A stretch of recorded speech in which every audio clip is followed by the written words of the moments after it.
द्रौपदी ने पांचों पांडवों से शादी करी थी, ये तो आप सभी को पता है।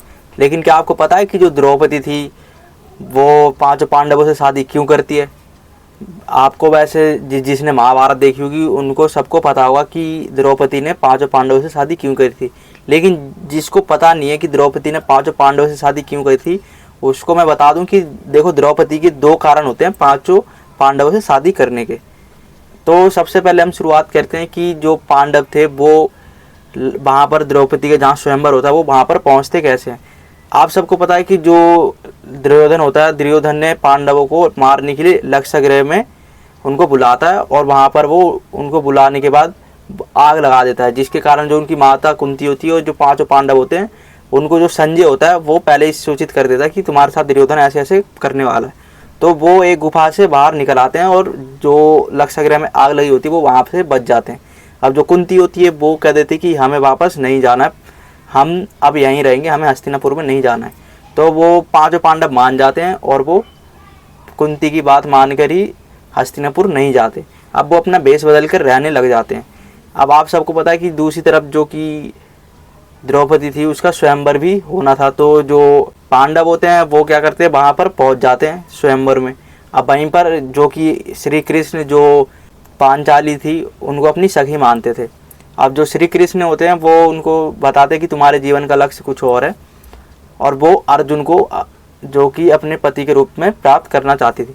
अब वहीं पर जो कर्ण था, आप सबको पता है कि कर्ण भी द्रौपदी को पूरी तरीके से पाने के योग्य था। अब जब जो पांचाल नरेश होते हैं, जब वो ये कह देते कि इस दुनिया में कोई नहीं है क्या जो लक्ष्य भेद कर सके, क्योंकि वहाँ पर एक चुनौती थी कि जो मछली को आँख पर निशाना लगा देगा उसी से द्रौपदी की शादी होगी। अब लेकिन जो कर्ण थे वो इस चीज़ से चिढ़ जाते हैं कि इसने, पहले तो उनका मन नहीं था कि वो द्रौपदी से शादी करे, लेकिन जब वो उनके गुरुओं का अपमान कर देते हैं तो वो मान जाते हैं। लेकिन जो द्रौपदी होती है अब वो मना कर देती कि मैं सूत पुत्र से शादी नहीं करूँगी।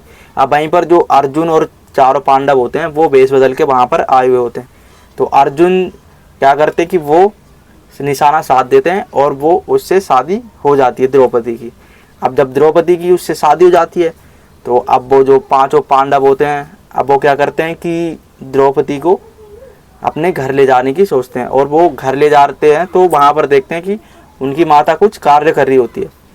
तो जो द्रौपदी होती है अब वो ये सोच रही होती है कि मेरी अर्जुन से शादी हो गई है, वो बहुत खुश हो जाती है। लेकिन उसे ये नहीं पता था कि उसके साथ आगे होने क्या वाला है।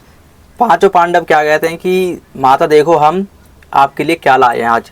तो जो कुंती होती है, अब जो कि पांचों पांडव होते हैं जो भेष बदल के रहते होते हैं ब्राह्मण के, वो तो अब देखो भिक्षा मांग कर ही अपना गुजारा चला रहे होते हैं। तो जो कुंती होती है उसे लग रहा होता है कि ये आज कुछ अलग लाए होंगे।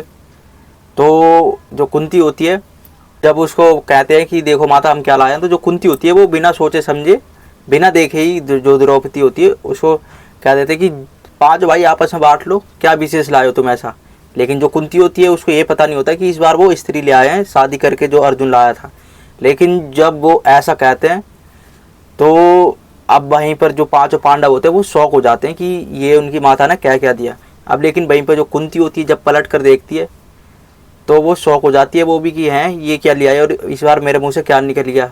लेकिन जो निकला था देखो वो तो रोज का ही था उसका।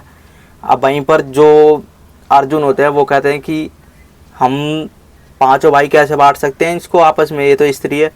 लेकिन जो युधिष्ठिर होते हैं वो कहते हैं कि नहीं, हम माता की आज्ञा तो मानते हुए आए, अभी तक मानते आए हैं, माता की आज्ञा नहीं मानेंगे तो एक अपराध है। और वहीं पर जो कुंती होती है वो समझाती है कि नहीं ये स्त्री है, अगर मैंने एक बार कह दिया तो इसमें क्या बड़ी बात हो गई। वो कहते हैं कि देखो मेरी भूल है कि मैंने बिना देखे इसको बोल दिया।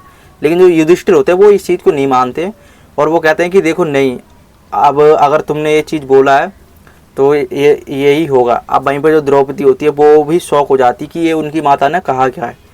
अब लेकिन कहा जाता है कि जो द्रौपदी होती है अब वो पहले तो बहुत ज़्यादा चिंतित होती है, उनको कृष्ण भगवान भी समझाते हैं। और वहीं पर कहा जाता है कि जो पांचाल नरेश होते हैं उनको जब पता चलता है इस चीज़ का तो वो ये नहीं जानते कि वो अर्जुन था जो उनको ब्याह के ले गया, और वहीं पर वो उन पांचों पर हमला करने की भी सोचते हैं।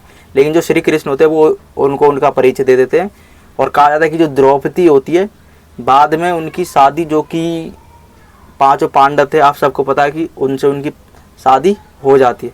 तो इस तरीके से जो कुंती थी उसके एक वचन के कारण ही, और जो कि धर्मराज युधिष्ठिर थे वो धर्म की आज्ञा का पालन करते कि इसकी वजह से ही जो द्रौपदी थी इसकी शादी हो जाती है पांचों से। ये हो गया पहला रीज़न। अब कहा जाता है कि एक दूसरा रीज़न ये भी होता है कि जो कहा जाता है कि जो ये द्रौपदी होती है अपने पिछले जन्म में शिव शंकर की बहुत बड़ी भक्त होती है और उनसे वरदान के तौर पर जो कि 5 गुण वाले पति मांगती है, लेकिन वो जो 5 गुण होते हैं वो एक ही पति में वो नहीं मांगती है। अब वही चीज़ कहा जाता है कि इसके जो इस जन्म में आता है द्रौपदी के, वो चीज़ इनको मिलता है। अब देखो जो कि नकुल सहदेव थे वो बहुत ज़्यादा सुंदर थे और वहीं पर तलवारबाजी में निपुण थे और वहीं पर वो चिकित्सक भी थे, और दूसरा जो युधिष्ठिर थे वो धर्मराज थे। अब वहीं पर जो अर्जुन थे वो धनुर्धारी थे और जो भीम थे वो गदाधारी थे, जो शक्तिशाली थे। तो इस तरीके से कहा जाता है कि जो द्रौपदी थी उसके एक वरदान के कारण ही ये 5 पति उसको मिलते। तो ये थी जो द्रौपदी की जो दूसरी कहानी, जिससे कि उसने 5 पांडवों से शादी कर ली थी।